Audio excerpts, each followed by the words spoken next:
Students walk out of their schools for gun control to the delight of the media. Stormy Daniels gets the red carpet treatment, and President Trump talks trade in the weirdest possible way. I'm Ben Shapiro. This is The Ben Shapiro Show. So, we have a lot to get to today. As I predicted yesterday, all of the walkouts turned out to be just a media propaganda campaign on behalf of gun control. It was not about solidarity with the slain students. It was not really about mourning over the slain students. It was not about America coming together around the cause of stopping violence in schools. It was a gun control program. That's all that was happening yesterday all across the country. It was not a unifying moment. It was a divisive one. It needn't have been. We'll get to all of that in just a second. First, I want to say thank you to our sponsors over at Wink. So, I know that you've spent a little bit of time at the beginning of the year trying to wean yourself off the alcohol because you thought that it was going to make your life happier. Well, it didn't. It turns out it's time for you to relax a little bit. And not only that, it's time for you to make sure that when you go over to your friend's house and you need to bring a bottle of wine, you don't look like a schmuck for bringing the worst kind of wine. This is what Wink is for. So, Wink.com, W-I-N-C. It's a great resource, and it makes enjoying downtime that much easier, and it ensures that you don't look like an ignoramus when you bring a bottle of wine to your friend's house. Here's how it works. You go over to trywink.com/Ben. That's TRYWINC.com/Ben. And then you have a palate profile quiz. It asks you questions about what sort of foods you like, what sort of foods you like to eat together. And then they translate that into a recommendation. So they'll ask, how do you take your coffee? Or how do you feel about blueberries? And then they give you a wine recommendation. And they send you wines curated to your taste. So the more wines you rate, the more personalized your monthly selections become. And each month there are delicious new wines, like the insanely popular Summer Water Rosé. Folks around the office have tried these wines. They say they are top-notch. No membership fees. You can skip any month. You can cancel anytime. And shipping is covered. So if you don't like a bottle they send you, they will replace it with a bottle that you will love. No questions asked. Try it today. Go to trywink.com/Ben. Trywink.com/Ben. You get $20 off your first shipment. That's TRYWINC.com/Ben. Again, $20 off your first shipment. Pretty spectacular deal. Trywink.com/Ben. And again, they'll help you pick the best bottle of wine, and they'll ensure that you enjoy your evening. TRYWINC.com/Ben. You get $20 off, and it lets them know that we sent you as well. Okay, so yesterday, wall-to-wall coverage of all of the students walking out of their schools. So first, we need to ask, how does such a thing get planned? Is such a thing spontaneous? Do you have a situation here where thousands, hundreds of thousands of students are just getting up and walking out of school at the same time because they heard online they were supposed to do so? Or are they being told by their teachers and the teachers' unions and all of the leftist administrators at school that it's a good thing for them to get up and leave class? Because I guarantee you that if I had gotten up and ditched class in high school, there would have been some sort of excuse note needed. Right? You don't just get to leave class in the middle of class when you're in junior high or high school. You actually have to have an excuse for doing so. Otherwise, you are a truant, right? So here, the schools themselves are writing the excuse notes. Now, let me just ask a question that's been asked by a lot of folks on the right. Let's say there were a pro-life walkout tomorrow. How many of these teachers do you think would be okay with the students leaving? If all the students just got up and walked outside to protest for 10 minutes, the 1 million abortions plus in the United States per year, if every student in America did that, how many of those teachers do you think would excuse the students, and how many of them do you think would actually punish the students? How many do you think would dock the students in some way? In other words, one of the problems here is that you have these leftist propaganda centers called our public schools that are taught by teachers who are members of teachers' unions, who are Democratic Party cronies, and then they use that position in order to promulgate a certain agenda. So all these students get up and they walk out. Of course, this thing really was organized in AstroTurf by the Women's March, and they used the same organizational structures in order to push it. The Women's March, of course, run by some of the worst people on planet Earth, members of the Louis Farrakhan contingent. And so they organized this whole thing as a gun control push. Now, what was so annoying about this, and I discussed it yesterday, I read a bunch of letters from students, and I have 1,000 more today. I mean, I must have received at least 250 emails yesterday from students around the country who are upset about how they were treated yesterday during these walkouts. I was hearing from tons of people yesterday that this was going to happen, and then it did. That this turned into a propaganda effort, that this was never about solidarity with the students. That if you said, listen, I'm in favor of gun rights, and I also feel terrible for what happened for the students, that you were treated like garbage. And the most obvious example of this is clip 13. So yesterday, there was a clip that was going around the internet, pretty amazing.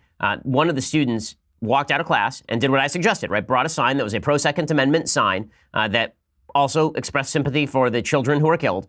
And he was escorted from the protest, right? He was told he couldn't be at the protest, and they actually tried to push him into a police car. Here's what it looked like yesterday.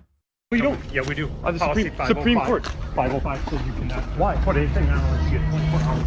I'm going to go stand outside then. And I will ask So he was told to leave. He was told he couldn't stand with all of the students because for some reason or other, that was just unacceptable. Now, if he'd been holding a sign that said, "Stop guns now," do you think that would have happened to him? The answer, of course, is no. The video is posted to Facebook by Kenny McDonald, who's a student at New Prague High School in New Prague, Minnesota. The short video does not show what took place before or after the principal singled out the student. Here's what McDonald said. He says, kids at our school today walked out in honor of the 17 students killed in Florida. Students held signs that said, arm our teachers. They had two signs. A student walked out without saying a word, peacefully put up a sign which said, guns don't kill people, people kill people. And he was escorted off the property by our principal and threatened to be put in a police car. This violates the First Amendment and makes me sick that they can do whatever they want. Please make this go viral. So, it's not been verified that the student's story is the entire truth. We'll have to hear from the school exactly what happened. But is there a question that if the student had been holding a sign that said, gun control now, that everything would have been fine for him? I have very little doubt that's the case. It was obvious what the networks were trying to do here. It's obvious what the media were trying to do here. Again, these are the same media who every year ignore the March for Life, which draws hundreds of thousands of people to Washington, D.C., and the coverage is always scant and minimal, even though it's a huge number of young people who are going to that particular march. You have this big school walkout that is sponsored by the left yesterday, and it's widely covered by the media. And of course, they're always, I don't want to slander all the students who walked out as people who are just taking advantage, although I will say that, if I were a student in high school and I had the choice between sitting in class and walking out and ditching, I would ditch, right? That's true for the vast majority of students. So playing it as though all of these students are pro-gun control, I think is silly. Most students just go along to get along, just like most people go along to get along, particularly when they are told that it makes them morally superior to walk out of class for some sort of cause or another. But there were some students who decided to go wild. In Tennessee, there were some students who tore down an American flag and jumped on a cop car during the walkout, which is just delightful. So you can see them. Here they are. They're walking around. They go over to the flagpole, and they are taking down the American flag during the walkout, which is just glorious. And here they are rushing a cop car. So this is at Antioch High School, I guess, in Tennessee, and kids making trouble. Not a grave shock there. We saw this before. I mean, last week there was a walkout as well, and it was in California, and there were a bunch of students who essentially went wild. Now, that was not representative of these rallies. The only reason that I'm pointing this out is to point out that young people, who are supposed to be our leaders, sometimes are very stupid. Okay, just like old people are sometimes very stupid. And so conferring upon them some sort of grand intellectual legitimacy because they're young seems to me really, really foolish. This was, in fact, as I say, a left propaganda effort. If you don't believe me, here's what it looked like when Bernie Sanders showed up at the walkout. Right? So no Republicans were invited to the walkout. No Republicans were invited to speak at the walkout. None of them were invited to the steps of the Capitol for the walkout. But Bernie Sanders walked out to join the students in the gun protest, and he was treated like a hero. This is clip 15, actually. Here's what it looked like when he was walking through the crowd.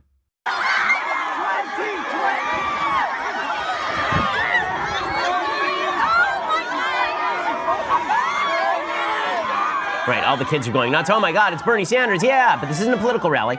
Right, they're all smiling and laughing and taking pictures. Oh my God, it's the old man, the old kook who likes pudding. What are we gonna do? But don't worry, this had nothing to do with politics, folks. This was beyond politics. This had nothing to do with the political agenda. This was just about solidarity with the victims in Parkland. It was not political in any way. This is the way the media were playing it last night. Of course, Bernie Sanders speaking and shouting for gun control is an amazing thing, considering that Bernie Sanders comes from Vermont, a state with very little gun control, even though it is a very left state. Here's Bernie Sanders speaking yesterday. You, the young people of this country, are leading the nation and the Congress. If you can't hear crazy old Bernie going, you, the young people of this country, are leading the nation. Please give me money, please, for my next campaign. Nonviolence, and the time is now for all of us together to stand up to the NRA. The time is now for me to pretend to be relevant as though I had done anything except run for president in my entire career. So Bernie Sanders stepping out, and of course, you're not seeing any actual discussion here. Now, a guy who I've become friendly with, Kyle Kashev, a student over at Parkland, at the Parkland High School. He actually went around on Capitol Hill, did more than Bernie Sanders. Bernie Sanders has refused to meet with him. Apparently, there are a bunch of other legislators, right and left, who have met with him. And Kashev has done a lot of the work that the other kids at his high school won't. Right? He's actually going around trying to speak with various members of the legislature. He spoke with Marco Rubio and Bill Nelson. He spoke with Chuck Schumer, and he spoke with Paul Ryan. So he's met with a bunch of legislators. He's met with President Trump. The idea here, trying to come to some sort of consensus about things that can be done. The kids at Marjorie Stoneman High School, though, the ones who are being shown on the media are not the ones who are meeting with legislators on Capitol Hill. They are the ones instead appearing on Ellen and then shouting about how America's a terrible, horrible, very bad place where the old people suck, right? They're the ones who go on Bill Maher and say, F my parents, which is just a great way of getting things done, which again shows there's a lot about moral posturing and not very much about getting anything done. You can see the media's bias here. So Viacom Networks decided to go silent for 17 minutes in order to, this is Nickelodeon and MTV. They went silent for 17 minutes in order to pay tribute to the Parkland students. They would say, oh, this isn't political at all, except that I don't remember them doing this after the Boston Marathon bombing. I don't remember them doing this after the Orlando shooting. I don't remember them doing this after any terror attack. They only do this after a particular shooting that is driving a particular narrative on a particular day at a particular time when everyone else was walking out. So here's what it looked like on Viacom Networks yesterday morning. They printed on their screen, Viacom stands with all students as they participate in the National School Walkout against gun violence. Right, so that's VH1, it's TV Land, it's Paramount, it's Nick Jr.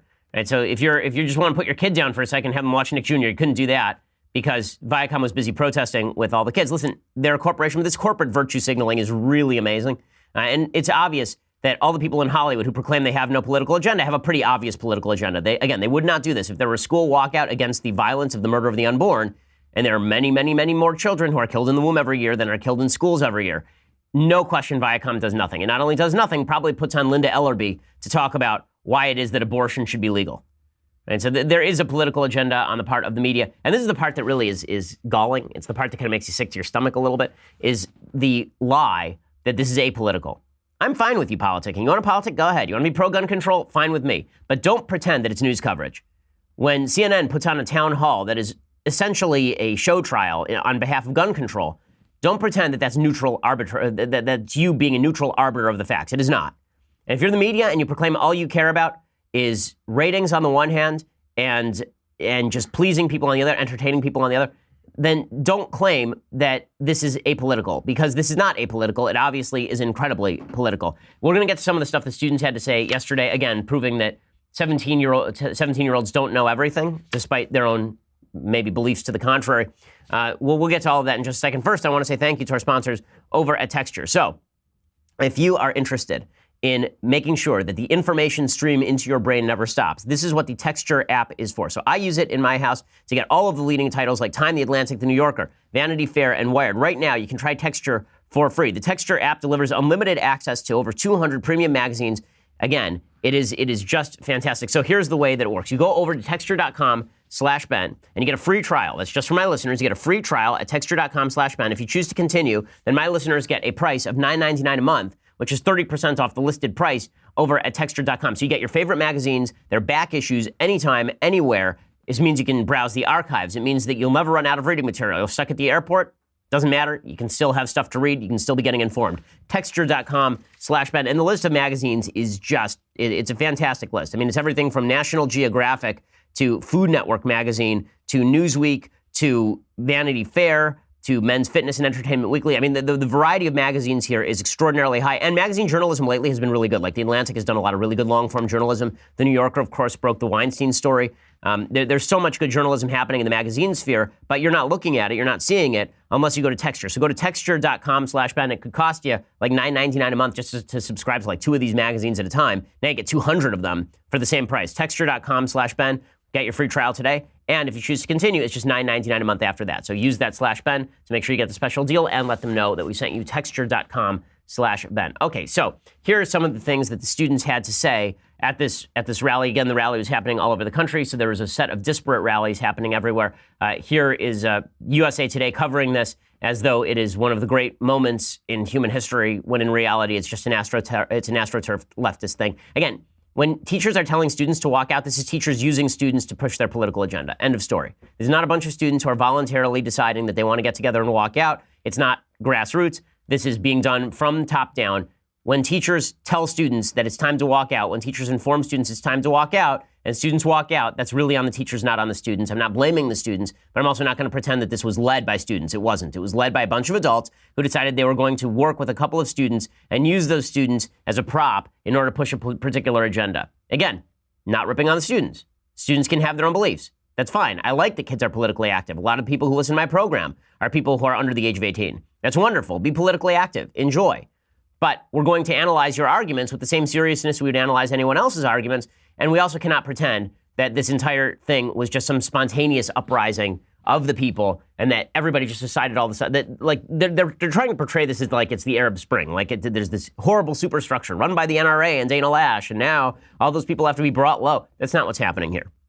What's happening here is a bunch of teachers' union members are telling their students we're all going to walk out at a particular time. A bunch of principals are greenlighting it. And then a bunch of students are saying, well, what the hell? If everybody else is walking out, I may as well. At least I don't look like a jerk that way. So here's some of the students who are speaking at the walkouts. This is from USA Today. My generation has grown up in a world where this is every day. No. We have been taught for containment drills, shut off the lights, lock the door, go into the closet. That's not okay. If every time someone dies from a shooting, we brush it off as, oh, it's just another casualty, that's not okay. Okay, pause it for 1 second. Okay, first of all, like, no one is brushing this stuff off. And number one, no one is brushing this stuff off. Second, this is not happening every day. Clearly, it's not happening every day. The number of school shootings in America is on the decline. Third, would you not want to, I mean, we teach kids stop, drop, and roll from the time that they are 5 years old, right? We teach them what to happen in case of a fire. We teach them, for generations in this country, we taught people, in case of nuclear attack, get under your desk for all the help that would do you, right? So you don't want to be taught what to do in an emergency situation? There's never going to be a point where we don't teach kids what to do in an emergency situation. We should teach kids what to do in an emergency situation. Does this mean that we shouldn't try to stop the shootings? No, it means we should, but we have different ways of doing that, and it doesn't all involve seizing 300 million guns. Okay, and continue. School being scared. It's a national issue. We cannot just allow our legislators to say that our thoughts and prayers are with the victims, because that's not going to bring them back, and that's not going to prevent us from joining them. Okay, so stop it there for a second. Then I want to point out a couple of things. One, I want to point out that this is USA Today, a journalistic outlet, right? USA Today is an objective journalistic outlet. This is a produced video for Everytown. For Everytown USA, the gun control group, right? I mean, obviously, they even have in the meaningful music underneath, right? They piped in the pianist underneath. Has there ever been a piece of news coverage that is not a piece of propaganda that has that music piped in? Has that ever happened, unless you're at a concert? Okay, when you watch the news on CNN or Fox, and they're just quoting the president, do they pipe in a bunch of dramatic music underneath? Of course not. The whole point of this video is to get at your emotions, which is why they are using the music the way that they are using the music, right? The whole point here is to push an agenda. And I'm just pointing this out because, again, this agenda is being swathed in the cloth of we are just doing this because we care about the students. And the converse of that is if you don't agree with the agenda being pushed, you don't care about the students. And I hate that so much, I can't even tell you. This is why I'm receiving hundreds of letters from students today who are miffed about being forced out there and being told that they are somehow lesser if they disagree with the prevailing agenda. Okay, so let's do a little bit more of this audio here because it really is astonishing. Kids with a future, and for 17 kids who don't have graduation or can't go on with their lives or can't do what they wanted to do is really sad. We are the beginning of something that is long overdue, and I cannot begin to express how proud I am to be involved. Everyone is somehow connected to someone of gun violence and someone who suffered from a mass shooting, and there's so many that it's just rocking the world right now. Okay, again, this dramatic video, the voiceovers, if you're not seeing this, if you're just listening to this later, then what it's actually showing in the video is not just the faces of the students who are talking and crying, it's actually showing videos of all the people walking out. It's showing this dramatic video with the rising music, the swelling music from the end of the Truman Show, right? You're supposed to feel something when you watch this. That's the goal. It's why the media is covering this the way that it is. And the sort of propaganda being put out by the students is obviously not well informed. I'm not going to say that the students know exactly what they're saying. I think in many cases, they're just adopting talking points that they're being cheered for. People respond to applause, and the media are cheering folks. They're putting them on Bill Maher, and they're putting them on Ellen, and they're doing all of this in the aftermath of a shooting because they want to push it. Kyle Kashuv, there are a bunch of students like him, by the way. He's not the only one at Marjorie Stoneman Douglas High School. And there are a bunch of students who are writing me. None of these kids are being put on TV. They're not being put on TV because the media agree with certain of these kids, but do not agree with others of these kids. Hey, here's another one of these students talking about how, this is one of the rallies, I think this is the one in Washington, D.C., talking about how getting shot at any moment is an American thought. Through all their struggles, they never had to worry about someone barging into their classroom with an assault rifle and slaughtering everyone in their class. Yeah. That is an American tragedy. They never had to think about getting shot at any moment. That's an American thought. and they never had to worry that their child would be the victim of a mass shooting. That's an American worry. Okay, first of all, that's not true. All over the world, there are people who are worried about being victims of terror attacks. In the West, there are people who are worried about being victims of violence. There are people worry about lots of stuff. But again, one of the reasons that if you ask kids all over the world, all over the United States, what are the chances that you're going to be shot in a mass shooting? The numbers, I'm sure people would wildly exaggerate, right? People always think that they are likely to be shot in a crime, they're likely to be killed, they're likely to be murdered. Okay, the chances of that happening in the United States are extraordinarily low. The chances of you being shot in a mass shooting in the United States are extraordinarily low. The lifetime risk of being killed in the United States by any firearm, according to the National Safety Council, is 1 in 358. The lifetime risk of dying in a mass shooting is 1 in 110,000, which is the same chance of dying from a dog attack or a legal execution in the United States. And a school shooting, it's even lower than that. A school shooting it's like 1 in millions, I believe. So the notion that all of these kids are sitting around worried about being shot, maybe that's because of the media coverage, but it is certainly not true that your chances are very high of being shot in a classroom or that you should waste a lot of time worrying about it as a general rule. It's just not true. So again, it's really foolish. The Safe Schools Initiative says that, this is according to Campus Safety, the odds of a high school student getting into a fight at school are 1 in 7. But that means that the chances that you will be killed, in a school shooting are less than 1 in 1 million. But we're being told that this is an American thought. This is something that kids are thinking, only because the media want you to think about these school shootings every day so that they can push the idea that we ought to remove guns from American society. Okay, here's another student who is saying that the kids should fight back and prevent the schools from being turned into prisons, right? We shouldn't arm guards because schools shouldn't be prisons. Again, the prison guards are there to keep you in school, okay? The armed guards at schools are not going to shoot students who walk out of school. They're going to shoot people trying to get in to kill the students. It's just ridiculous. But again, this is propaganda nonsense. And I believe that as students, we need to make a few things clear. To start, we will not sit in classrooms with armed teachers. We refuse to learn in fear. We reject turning our schools into prisons. Hey, no one is turning schools into prisons. I mean, when I was in public school, it felt like I was in prison, but that's not the same thing. Okay, first of all kids think school is prison. But second of all, the notion that this is so silly. It's so silly. You're saying you don't want an armed guard at school to protect you from a piece of crap who barges in with a gun to murder you because it feels like a prison. There are kids all over the world who are actually going to school in situations where it is basically like a prison, right? If you're in Afghanistan and you're going to school, it's going to be protected like a prison because otherwise terrorists are going to barge in. But it's just nonsense. It's just nonsense. And because it's nonsense, it's being pushed by the media. The media know that if they had a 35-year-old on TV saying the stuff that these kids are saying, they'd be laughed off TV. So instead, they put up a bunch of 17-year-olds to say it and pretend that it has some sort of added intellectual weight. Okay, before I go any further, and I want to talk about some Stormy Daniels news because the media are fawning over Stormy Daniels in a pretty shocking way. First, I want to say thank you to our sponsors over at Policy Genius. So life insurance is incredibly important, but most people, or at least a huge percentage of people, don't think about it until it's too late, right? 4 in 10 people do not have it in the United States. Maybe you are one of those people. Maybe you haven't thought about life insurance. Well, if you haven't thought about life insurance, you should now because afterward, when you're dead, it ain't gonna matter. Make sure that your family is protected. Life insurance rates are the lowest they have been in 20 years, and the best time to buy is now. The best place to buy is PolicyGenius.com. So here's how it works. You go to PolicyGenius.com, so it's Policy Genius, and they've made comparing and buying life insurance easy. PolicyGenius.com. In just 5 minutes, you compare quotes from over 15 life insurance providers, and when you compare the quotes, that's competitive shopping, and you save money. They've helped 4 million people shop for insurance. They've placed over $20 billion in coverage. They don't just insure life, they insure everything in it, so they insure health, they insure disability, pets, renters insurance. PolicyGenius.com. You get your quotes, you apply in minutes. It is that easy. You should do it right now. Like literally just pause where you are, go to PolicyGenius.com, apply right now for your life insurance. Make sure you're covered because you never know. The rest of this show could be so shocking you don't make it through the rest. So make sure that your family is protected at PolicyGenius.com. It is the easiest way to compare and buy life insurance. Don't be one of those people caught with your pants down or your head off. Make sure that you are actually a person who has protected your family. PolicyGenius.com.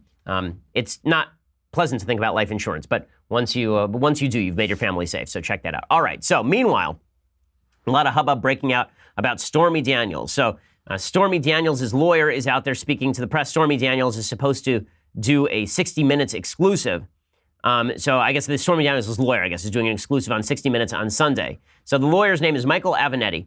And Trump, of course, has essentially sued Stormy Daniels, trying to get Stormy Daniels not to talk about the fact that they were knocking boots back in 2007, the year, or 2006, the year after Barron Trump was born, and while Trump was already married to Melania. Now, number one, no one in the United States cares about this because Trump is garbage with women. Okay, just putting it out there. Not with all women. Okay, Trump is nice to many women, I'm sure, but his sex life, garbage. This has been true since the 70s. This is a guy who said over and over and over that that avoiding STDs in the 1970s was like the Vietnam War for him. He really said that. And this is a guy who said things like, nothing in life matters unless you have a young and beautiful piece of ass.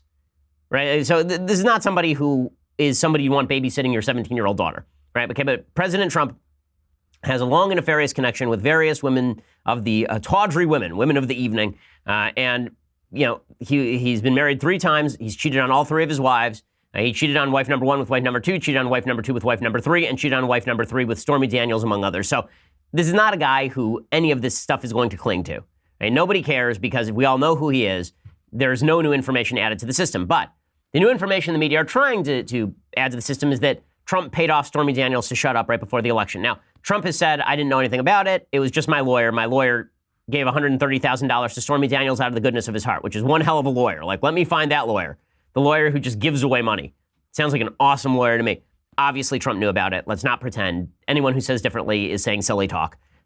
Anyway, so Avenatti debunked the notion that Trump's attorney, Michael Cohen, negotiated with Stormy Daniels on a non-disclosure agreement independently of the Trump organization. He says, I do not understand why Michael Cohen, if he was acting in his own capacity, why he'd reach out to the general counsel of the Trump organization to get involved in the arbitration. And that's what Anderson Cooper said in agreement with Avenatti. Here's what it looked like last night on CNN. The focus of this filing in February was to gag my client, put a muzzle on her, and prevent her from speaking. And that's why they filed the arbitration, to obtain what's called a temporary restraining order. So this idea that there is a separation between EC LLC and Donald Trump and the Trump organization is a complete and utter fiction. Okay, so this is probably true. I mean, again, I don't think that Trump's lawyer was walking around signing $130,000 checks just for the hell of it. But does this make a big difference? Well, not necessarily, because number one, it may not be a campaign finance violation. John Edwards directly paid $900,000 to his mistress, who was then pregnant with his child, during the 2004 presidential election cycle, and nothing happened, right? It was totally fine. Actually, it was during the 2008 presidential election cycle, and nothing happened. It was totally fine. He was never prosecuted or anything like that, so it's not necessarily illegal. A lot of people on the left suggesting that this would somehow change the math on Trump. Why would this change the math on Trump? I'm just wondering. I don't see anything here that changes what we knew about Trump. I don't know anybody in the United States who thinks that Trump is the great bringer of male morality to the world. So if this is the great hope for bringing down Trump, I think that this is silly. Now, I will point something else out. There has been a lot of questions about Monica Lewinsky versus Stormy Daniels. Why is it the media went after Monica Lewinsky? Why is it the media ripped apart Linda Tripp? Why is it the media went after Kathleen Willey and Paula Jones while they did nothing of the sort with Stormy Daniels? Stormy Daniels, who is not alleging sexual harassment or assault by the president of the United States, right? Kathleen Willey alleged sexual assault by the president of the United States. Paula Jones alleged sexual harassment and assault by the president before he was the president. Juanita Broaddrick alleged rape. None of these women were treated with respect. They were all treated like garbage by the media for legitimately decades. Stormy Daniels, who's a porn star who had consensual sex with the president before he was the president, and then was paid off by the president in a contract that she signed, and she took the money, and now she wants to talk about it. Now she's being treated as some sort of victim. She's being treated as some sort of heroine for coming out and speaking, oh, the bravery of Stormy Daniels. Okay, now I don't have to like Trump's sexual behavior in order to recognize that Stormy Daniels is not exactly the Virgin Mary. I don't have to recognize that, I don't have to believe that Trump is great with women to recognize that Stormy Daniels is not exactly standing up out of a pure sense of righteous indignation and virtue.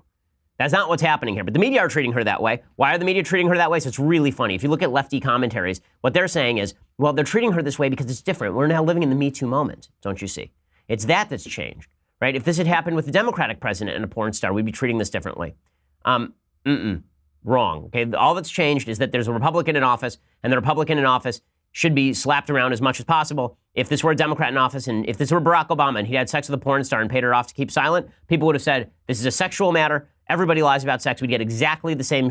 They'd say it was consensual because this was consensual. We'd get exactly the same crap that we got when Bill Clinton was president because the media are filled with Democrats. Okay, if you didn't believe it from all the talk about gun control, the media are filled top to bottom with Democrats, and so they are treating Stormy Daniels as though she's anything but a porn star who wants to make a little extra money by telling lewd stories out of school about the president's junk, which is really what this is. Okay, meanwhile, in other news, the president is bringing on board Larry Kudlow. Larry Kudlow is a free trader. I mentioned this yesterday. He's going to head up the National Economic Council. What's really funny about this, of course, is that Gary Cohn and Larry Kudlow have very similar economic policies. Kudlow is a free trader. He's a laissez-faire economist. Gary Cohn is a free trader.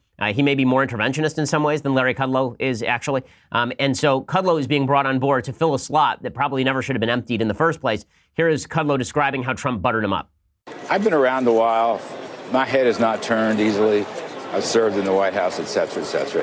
But just to talk to him for 30, 40 minutes at a clip, 3-4 days in a row is a wonderful thing. I just want to say that. It's a wonderful thing. And he and I have known each other many years. I've interviewed him on radio and TV. I was in the campaign helping out. I know him, reasonably well. And it was just a terrific experience. I don't want to sound sophomoric, but it was just a really good thing. So I will say, I think that it is very funny that the president basically hired Kudlow because he thinks that Kudlow is on TV a lot, right? And he's about to do the same thing with Pete Hegseth over at Fox News. The rumor is that the current secretary of the VA, who stinks, right, Eric Shulkin, he's awful, that he's about to be ousted, which he should be, in favor of Pete Hegseth, who Trump likes because he's on TV. In fact, there was a report last week that Trump, during a meeting with his VA secretary, actually called up Hegseth on the phone because he'd just seen him on Fox and Friends and wanted to get him in on the conversation. So the president is governing by TV, which, listen, if he's got the right people from TV, I'm happy about that. That's fine. I mean, Obama said that he governed by TV because he never saw anything bad that happened in his administration until I saw it on the news. I saw it on TV, right? So at least if we're going to govern by TV, hopefully Trump will pick some of the best commentators from TV and bring those people into his administration. But it is funny that he's replacing a free trader with a free trader. Okay, so meanwhile, Trump had, there's a story in the Washington Post about how Trump talks about trade with foreign leaders. It's pretty astonishing. It's pretty amazing. We'll talk about that in just a second. First, you're going to have to go over to dailywire.com and subscribe. For $9.99 a month, you get a subscription to Daily Wire. That means you get the rest of the show live, the rest of Klavan's show live, the rest of Knowles' show live, plus you get to be part of our mailbag. We are doing it tomorrow. So if you have big questions, life-altering questions you want to ask to me, and you want them answered live on the air, then all you have to do is go over to dailywire.com and subscribe. Then you watch the show live and you type questions into our chat box, and we pick them up as you are asking them, and I will answer them for you on air. Plus, if you send us emails through our mechanism, then I will answer questions that way as well. So check that out with the subscription. Also, you get the annual subscription, $99 a year. You get this, the leftist tears, hot or cold tumbler, the greatest of all beverage vessels. You just want to listen later? Make sure to go to iTunes or SoundCloud or YouTube. Please subscribe. Please leave us a review. It always helps us. We are the largest, fastest growing conservative podcast in the nation.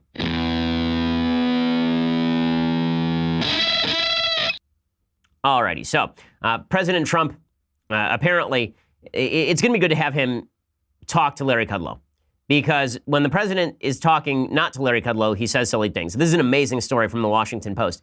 President Trump boasted in a fundraising speech on Wednesday that he made up information in a meeting with the leader of a top U.S. ally, saying he insisted to Canadian Prime Minister Justin Trudeau that the United States runs a trade deficit with its neighbor to the north without knowing whether this was true. And here's what Trump said. He said, Trudeau came to see me. He's a good guy, Justin. He said, no, we have no trade deficit with you. We have none. Donald, please. Nice guy, good-looking guy comes in. Donald, we have no trade deficit. He's very proud because everybody else, we're getting killed. So he's proud. I said, wrong, Justin, wrong. You do. I didn't even know. I had no idea. I just said, you're wrong. You know why? Because we're so stupid. And I thought they were smart. I said, you're wrong, Justin. He said, nope, we have no trade deficit. I said, well, in that case, I feel differently, but I don't believe it. I sent one of our 4 guys out, his guy, my guy, they went out. I said, check, because I can't believe it. Well, sir, you're actually right. We have no deficit, but that doesn't include energy and timber. When you do, we lose $17 billion a year. Okay, so Trump basically just made it up, right? He goes into a meeting with Trudeau, and he wants to rip on him over the trade deficit because Trump is under the wild misimpression that trade deficits inevitably mean American economic decline. That's silly. I mean, sometimes trade deficits are bad. Sometimes trade deficits are good. What is more important is your trade policy. A free trade policy makes your country richer. A non-free trade policy makes your country poorer. And there's a whole article in the Journal of American Greatness, which I'm writing a response to as soon as this show is over, about how I get free trade wrong, like me personally. To which I would say, then you need to talk to every economist for the past 200 years, because the notion that you are going to make an economy better with tariffs by protecting certain industries is just silly. And there's a more complex argument that is made over at Journal of American Greatness, so you'll have to go over later at Daily Wire. Maybe I'll talk about it tomorrow a little bit on the show. But again, Trump is under this impression that if we just tariff everybody to death, then this makes America stronger. He believes in a policy of autarky. Okay, autarky is something that the Germans under the Third Reich used to want. The idea that your country was going to be able to supply you all of your internal needs. They wouldn't need to trade anymore. You'd be able to produce everything in-house. It was like Wakanda. Now, obviously, this has nothing to do with the Nazis' racial policies. I'm just talking about economic policies. The policy of autarky was really stupid and ended up destroying Germany and their manufacturing capacity, actually, up until World War II. It really was not good for them. Their economy was not booming. It boomed for the first couple of years of Hitler because it had been so weak before that, and then it fell apart pretty quickly. Autarky is never a good policy. Tariffs are not a good policy. Places that have high tariffs generally have weaker economies. That's the statistic that matters. Trade deficits don't matter, right? Trade deficits, I'm not saying they're good, I'm not saying they're bad. Trade deficits are irrelevant. What matters is trade policy. What matters is whether your economy is growing or not. Okay, and the correlation between the two, between trade deficits and economic growth, is not clear in the slightest. There's a lot of noise and not a whole lot of sound that comes out of that. Okay, so here's the reality. Do we have a trade deficit with Canada? No. We have a trade surplus with Canada. According to the Office of the United States Trade Representative, it reports that in 2016, the United States exported $12.5 billion more in goods and services than it imported from Canada, leading to a trade surplus, not a deficit. So then Trump tweeted out that we do have a trade deficit. He said, we do have a trade deficit with Canada, as we do with almost all countries. PM Justin Trudeau of Canada, a very good guy. Doesn't like saying Canada has a surplus v. U.S., but they do. They almost all do, and that's how I know. That's not evidence, dude. That's you just saying the same thing that you just said. So that's kind of weird. And then it got weirder. Trump made a blistering attack against major U.S. allies and global economies, according to the Washington Post, accusing the EU, China, Japan, and South Korea of ripping off the U.S. for decades and pillaging the U.S. workforce, which is weird since he keeps saying that our economic growth is stunning and that everything is going great. So which is it? Is it great or is it sucky? He also described the NAFTA agreement as a disaster and heaped blame on the WTO for allowing other countries to box in the U.S. on trade. Again, if NAFTA is such a disaster, why did he just exempt Canada and Mexico from our steel tariffs? Right? He's the one who likes the steel tariffs. Trump seemed to threaten to pull troops stationed in South Korea if he didn't get what he wanted on trade with Seoul. This is actually a serious problem. If Trump is going to meet with Kim Jong-un and he's simultaneously threatening South Korea that he's going to pull out troops, then what happens if Kim Jong-un says, listen, I'll get rid of my nuclear program and you just get rid of the troops in South Korea? The answer is disaster, because if Trump actually wants to move the troops out of South Korea, suddenly South Korea falls into the orbit of the Chinese as opposed to being an American satellite state to a certain extent. And Trump said, our allies care about themselves. They don't care about us. This perspective is so wrong and it's so bad and it's such a mistake. We care about our allies because we think that it's in our interest to do so, not out of the goodness of our heart. But I'm really hoping Larry Kudlow can drill some sense into the president, because this is not smart. So again, this was just on Wednesday that he was saying all of this. The best part of this speech is when he started talking specifically about Japan. He said Japan uses gimmicks to deny U.S. auto companies access to its consumers. So here's what he said. He said, it's called the bowling ball test. Do you know what that is? That's where they take a bowling ball from 20 feet up in the air and they drop it on the hood of a car. And if the hood dents, the car doesn't qualify. Well, guess what? The roof dented a little bit. And they said, nope, this car doesn't qualify. It's horrible the way we're treated. It's horrible. No one knows what he's talking about. There is no test where they take a bowling ball and drop it on top of a car in Japan to determine whether the car should be imported to Japan. That doesn't exist. That's like, what? There's not a car manufactured in existence that would not dent if you dropped a bowling ball on the hood from 20 feet up in the air. Trump said he didn't even want Japan to pay tariffs, but to build more automobiles in the U.S., saying that he just wants Japan. Well, if you want Japan to actually move more automobile manufacturing to the United States, they already build tons of autos in the United States. Japan does. So does South Korea. If you want them to do that, so do German companies, by the way, all you have to do is lower the tax burden in the United States, which is one of the things that Trump has done by lowering the corporate tax rates. He said the free trade globalists are against his trade moves because they're worldly people. They have stuff on the other side. Here he's accusing anyone who believes in free trade of wanting to impoverish the United States. Again, this is so dumb. If you actually believe that the United States is stronger by taxing its citizens at inordinately high rates, you're out of your mind. This is what people forget about tariffs. A tariff is just a tax. It is a tax on everyone to the benefit of a few. So the only argument that's been made on behalf of tariffs is basically that these industries are so important, they are so vital, that everybody in the United States should be taxed in order to benefit that few people. And remember, that's what a tariff does. It's not punishing foreign companies nearly as much as it's punishing American consumers. So even if China is quote unquote cheating, right, like they're subsidizing their own programs, well, so are we. So if the idea is that they're taxing their citizens in order to subsidize a particular industry and generate a product for cheap, is that an argument that we should tax our own citizens to do the same? Why is raising taxes on our citizens making anything better? The question is, better for whom? Better for the federal government?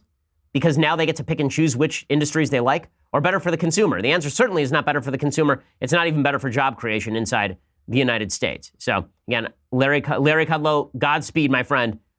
Please talk some sense into the president over all of this. Okay, now meanwhile, there's still hubbub occurring over Katy Perry. So I discussed this briefly yesterday. Now we actually have the clip. So apparently on a New American Idol, which is on ABC, Katy Perry, who I don't know when she morphed into this bizarre-looking, like Hunger Games refugee.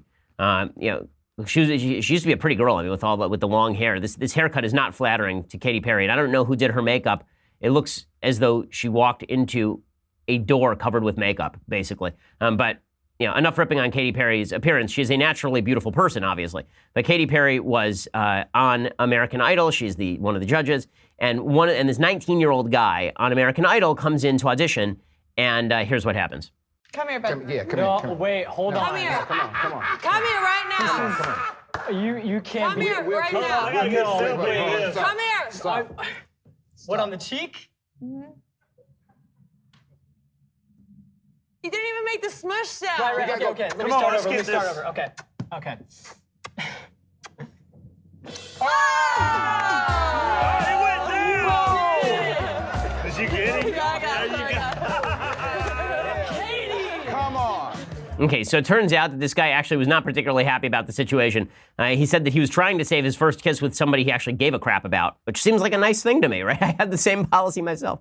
I think that this is, and he was humiliated for this. Of course, everybody's laughing about this. Now, imagine the double standard here for just a second. Imagine for a second that it was not, in fact, this guy and Katy Perry. It was one of her male co-hosts and a 19-year-old girl. And the 19-year-old girl said, "I've never been kissed." And the co-host said, "Come on over here. Give me a kiss on the cheek." Okay, first of all, even that would be considered sexual harassment. Right? Just that much would be considered sexual harassment. Then imagine that she came over and said, "Okay, fine, I'll give you a kiss on the cheek." And he immediately swiveled and gave her a peck on the lips. That guy would be fired. His career would be over. He would be done. Right? The reason, there's two reasons why people are not taking this seriously. One good and one bad. Okay, the bad reason why people are not taking this seriously is because there is this view in American culture that sex is an ultimate good.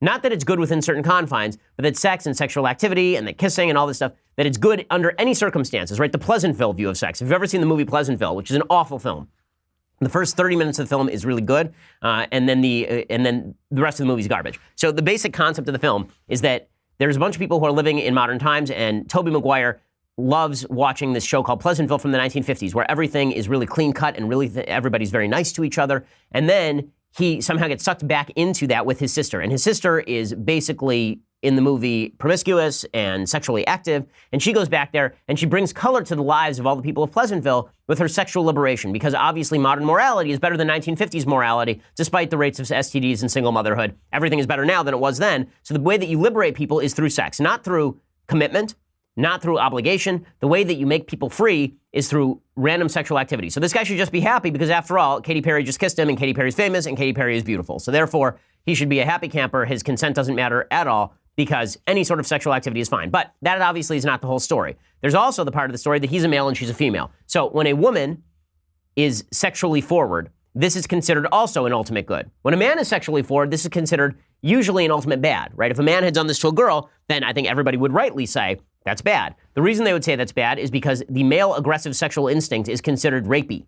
But the female aggressive sexual instinct, which does happen in some females, certainly not as common as among males, that is considered women's empowerment. So Katy Perry's empowered, so she can do whatever she wants, even if the guy doesn't want it. Okay, so that is the bad reason why people are ignoring this. The good reason why people are ignoring this to a certain extent is because there is, and it's not really a good reason, it's a mediocre reason, is because of course there's a double standard. Of course there's a double standard. No one sees the male sexual instinct in the way that they see the female sexual instinct. No one sees Katy Perry as a sexual predator because she's a woman. No one would see a man doing this as anything but a sexual predator because he's a man. There's a good reason for that, because there are natural differences between men and women. It may be a dramatic overread of the situation, right, to extend it to what Katy Perry did here and say that's okay. But it is true that human beings see a natural difference between men and women, which is why we treat these situations differently. And yet we as a society deny that those differences exist, which is this really bizarre thing that we do and really stupid. Also, one of the things that bugs me about this particularly is this guy was basically shamed, right? Why would he be offended? Because virginity until marriage is stupid, and kissing until love, waiting to kiss until love, that's stupid too. As a proactive, as a real advocate for that position, that you should wait until marriage, that you should reserve physical intimacy for the person that you love and are committed to for life. I think that this is just you just throw another branch on the fire in the conflagration that eats Western values from the inside. Okay, that's a pretty deep read on a pretty minor incident, but let's get to some things that I like and then some things that I hate. So today, things that I like. So we've been doing books about socialism. So of course, the classic on this topic is Solzhenitsyn's Gulag Archipelago. This is about the prison system in the Soviet Union from 1918 to 1956. This book was largely responsible for the collapse of the Soviet Union, or at least the moral legitimacy of the Soviet Union in the West. Remember that for a lot of Western leftists, the Soviet Union was a place that was good. It was a place that was to be worth emulating. Right? It provided a new vision of the future. Lincoln Steffens, the journalist, went over to the Soviet Union and said, "I've seen the future and it works." And Walter Duranty went over there during the Ukrainian famine in 1932, and he said, "Everything's fine there. All this talk about starvation, it's nonsense." Right? People thought the Soviet Union was the wave of the future until this book came out. This book was banned in the Soviet Union, and it was smuggled to the West. It is a masterwork. I mean, it's very long, but it is worth the read. Solzhenitsyn was a communist. He started off as a communist. Then he ended up in the Gulag, and he talks about what the dehumanization of socialism and communism do to people. Well worth the read. Obviously, one of the great books in the world, really in the history of the world. The Gulag Archipelago. Archipelago is a series of islands by Alexander Solzhenitsyn. Okay, time for some things that I hate. So Senator Rand Paul, obviously civil libertarian, and he's been very much opposed to, for example, the Bush administration policy of treating prisoners of war as terrorists captured abroad, not as prisoners of war, but as detainees, as unlawful combatants, and the use of enhanced interrogation techniques on them. Now, it is true that enhanced interrogation techniques allowed us to get information from Khalid Sheikh Mohammed, one of the organizers of 9/11, we wouldn't have otherwise been able to get.